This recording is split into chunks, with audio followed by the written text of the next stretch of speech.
एक गांव में औरतों की चोटी काटने की घटना होने लगी थी। जैसे ही रात होती, एक चुड़ैल अपने हाथ में खंजर लेकर आती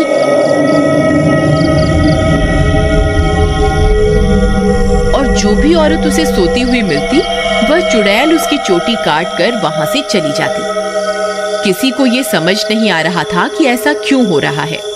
फिर एक दिन, अरे भगवान, अपने बालों को छुपा कर रखो, पूरे गांव में चोटी काटने की घटना बढ़ती ही जा रही है। कहीं उस चुड़ैल की नजर तुम्हारे लंबे बालों पे चली गई तो वो तुम्हारी चोटी काट कर ले जाएगी। अजी, आपको घबराने की कोई जरूरत नहीं है। किसी चुड़ैल की इतनी हिम्मत कहाँ कि वो मेरी चोटी को हाथ भी लगा सके। अच्छा, ये बात है। जैसी तुम्हारी मर्जी। मेरा काम था तुम्हें होशियार करना। अगर चोटी कट गई तो फिर मेरे पास रोते हुए मत आना। इतना बोलकर भीमा वहां से चला जाता है।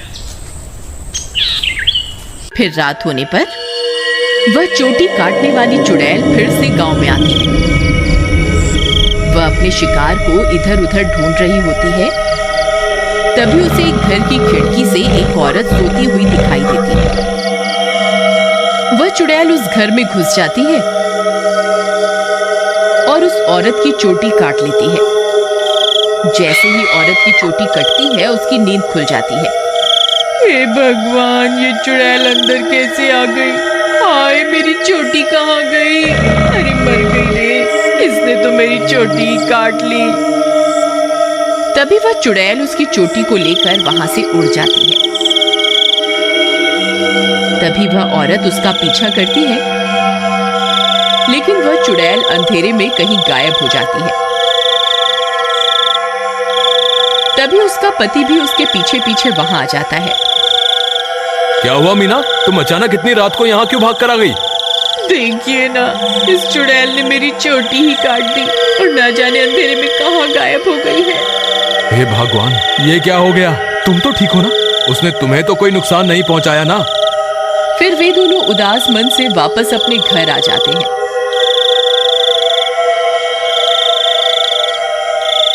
अगले दिन सुबह होने पर मीना की चोटी कटने की बात पूरे गांव में फैल जाती है। सब लोग उस चुड़ैल के बारे में बातें कर रहे होते हैं। फिर भीमा को अपनी पत्नी की फिक्र होती है, तो वह अपने घर की ओर चल देता है। घर पहुंचकर वह अपनी पत्नी के कमरे में जाता है तो देखता है कि उसकी पत्नी अपने बालों को संवार रही होती है। अरे सुमन, तुम्हें पता चला? कल रात को मेरे दोस्त मोहन की पत्नी की चोटी उस चुड़ैल ने काट ली। मुझे तो तुम्हारे लिए बहुत डर लग रहा है, कहीं वो चुड़ैल यहाँ ना आ जाए। अजी, हमें घबराने की कोई जरूरत नहीं। आप डरिए मत, मुझे कुछ नहीं होगा। सुमन, तुम्हारे बाल तो दिन ब दिन लंबे ही होते जा रहे हैं। पहले तो ये इतनी तेजी से नहीं बढ़ रहे थे, ये अचानक से इन्हें क्या हो गया?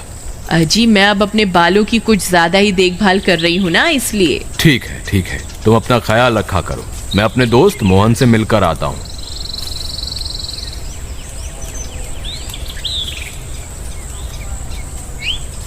अरे भाई मोहन, तुम कैसे हो? भाभी के बारे में पता चला, सुनकर बहुत दुख हुआ। क्या बताऊं भीमा भाई, जब से मीना की चोटी कटी है उसका तो रो रो कर बुरा हाल है। और बताओ, सुषमा भाभी तो ठीक है ना?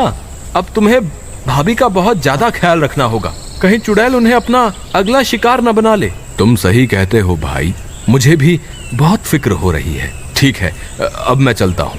तुम अपना और मीना का ध्यान रखना। फिर इतना बोलकर भीमा वापस अपने घर आ जाता है।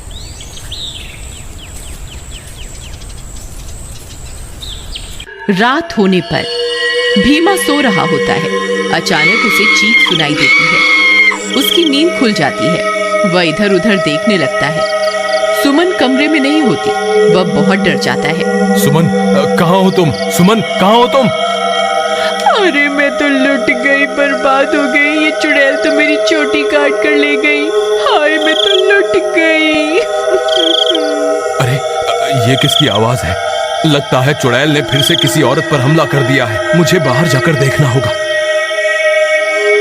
फिर वह भागकर बाहर जाता है और देखता है कि बाहर कुछ गांव वाले खड़े होते हैं। वह उनके पास जाता है। क्या हुआ भाई? ये चीख पुकार कैसी थी? क्या हुआ? सब ठीक तो है ना? नहीं भाई, अभी अभी चुड़ैल इस बेचारी की चोटी काटकर अंधेरे में गायब हो गई। हे भगवान, सुमन तुम कहाँ हो? मुझे वापस घर जाना चाहिए। फिर वह वापस अपने घर की ओर दौड़ पड़ता है। जब वो घर पहुंचता है तो देखता है कि सुमन अपने बालों को सहला रही होती है। वह उसे देखकर हैरान हो जाता है। सुमन, तुम कहाँ चली गई थी? तुम्हें पता है अभी चुड़ैल ने फिर से किसी की चोटी काट ली। क्या तुम्हें बिल्कुल भी डर नहीं लग रहा?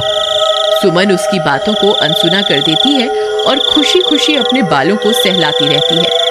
सुमन के बाल अब और भी लंबे हो चुके होते हैं। ये क्या सुमन, तुम्हारे बाल तो एक दिन में ही इतने लंबे हो गए, ये कैसे हो सकता है? भीमा सुमन के बाल देखकर घबरा जाता है। उसे समझ नहीं आता कि आखिर ये सब चल क्या रहा है। फिर अगले दिन सुमन के बालों की लंबाई की चर्चा पूरे गांव में फैल जाती है। सब लोग उसके बालों के बारे में बातें कर रहे होते हैं। अरे भाई, जब जब चुड़ैल किसी की चोटी काटती है तब तब भीमा की पत्नी के बालों की लंबाई बढ़ जाती है।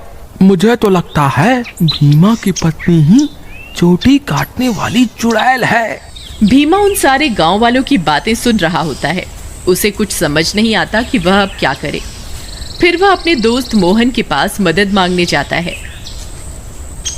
मोहन भाई, मुझे लगता है सुमन ही चुड़ैल है जो गांव में सबकी चोटी काट रही है। तुम ऐसा क्यों कह रहे हो भाई? भाई, जब जब किसी की चोटी कटती है तब तब सुमन की बालों की लंबाई बढ़ जाती है। और कल जब चुड़ैल का हमला हुआ तब सुमन अपने बिस्तर पर भी नहीं थी, फिर अचानक पता नहीं कहां से आ गई। अगर ऐसा है तो हमें कुछ ना कुछ करना होगा। तुम आज रात को सोने का नाटक करना, फिर जैसे ही भाभी घर से निकले तुम उसका पीछा करना, तब दूध का दूध और पानी का पानी हो जाएगा। मोहन भाई, तुम भी मेरे साथ मेरे घर चलो, तुम वहीं छुप जाना, फिर हम इसे रंगे हाथों पकड़ेंगे। ठीक है, चलो फिर।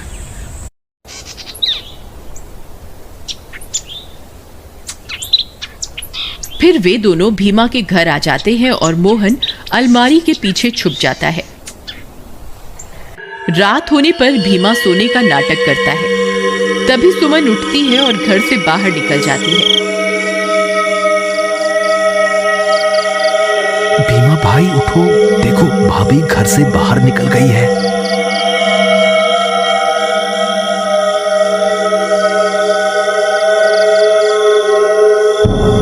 सुमन थोड़ी दूर जाते ही चुड़ैल में बदल जाती है और अपने शिकार की तलाश करने लगती है।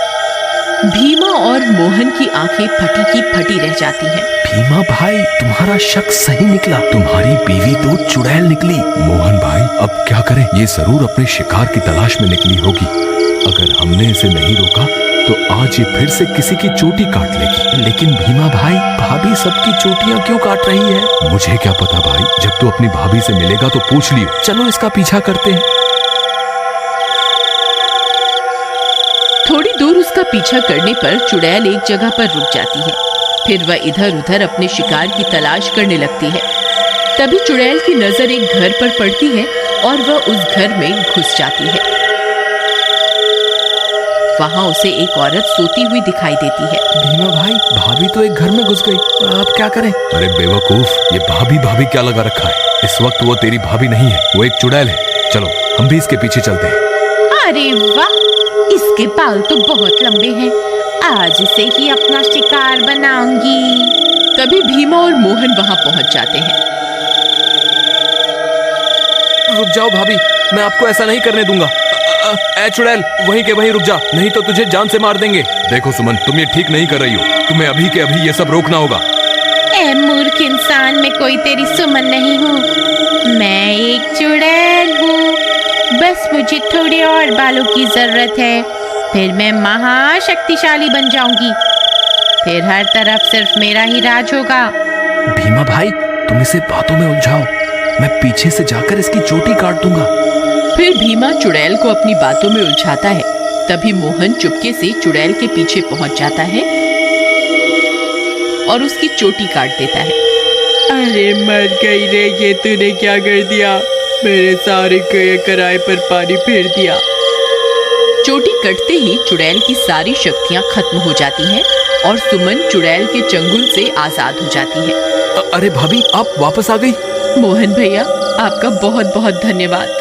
आपकी वजह से मुझे इस चुड़ैल से मुक्ति मिल गई। भीमा भी अपनी पत्नी को वापस पाकर खुश हो जाता है और वे दोनों फिर से एक साथ रहने लगते हैं। इस तरह गांव वालों को चोटी काटने वाली चुड़ैल से छुटकारा मिल जाता है और सब गांव वाले हंसी खुशी रहने लगते हैं।